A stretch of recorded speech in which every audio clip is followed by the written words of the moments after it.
ఇది 14 acres అండి. ఇది 100 feet రోడ్ ఫేసింగ్. ఇక్కడ ఆర్చ్ అవుతుందండి. ఈ ఆర్చ్ 40 feet రోడ్లో వస్తుంది కంప్లీట్గా. చుట్టూ కంపౌండ్ వాళ్ళకి కానీ ట్రై చూడండి. బేస్మెంట్ కింద బునాది అట్లనే ఉంటుంది, బేస్మెంట్ అట్లా ఉంది, పైన వచ్చి సిమెంట్ ట్రై తోటి వస్తుంది కంప్లీట్గా. 14 acres ప్రాజెక్ట్ ఇది. ప్రజెంట్ 200 square yards లెక్క మాన్యువల్ లేఅవుట్లో వచ్చేసింది. అన్నీ కూడా 167 square yards అవుతుంది. కంప్లీట్ రెసిడెన్షియల్ హౌసెస్కి అనుకుని ఉంటుంది. వర్క్ చూడండి, ఇటాచులు నడుస్తున్నాయి. అక్కడ కనిపించే వాల్ వరకు సైడ్ మంది. ఇట్లా స్ట్రీట్ లైట్స్ కనిపిస్తున్నాయి కదా ఎదురుగా, అవి ఓఆర్ఆర్ స్ట్రీట్ లైట్స్. మీరు వెహికల్స్ లారీలు కనపడుతున్నాయి అబ్జర్వ్ చేస్తే. జస్ట్ ఒక 3.5 acres ఉంది మన అవతల. ఆ 3.5 acres వస్తే కంప్లీట్గా మనం ఓఆర్ఆర్ సర్వీస్ రోడ్ ప్లస్ ఓఆర్ఆర్కి వెళ్ళే 100 feet రోడ్కి ఉంటుంది మన ప్రాజెక్ట్.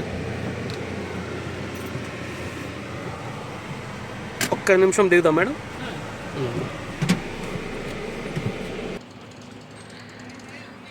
ఈ సెల్ 10 to 11 kilometers అండి.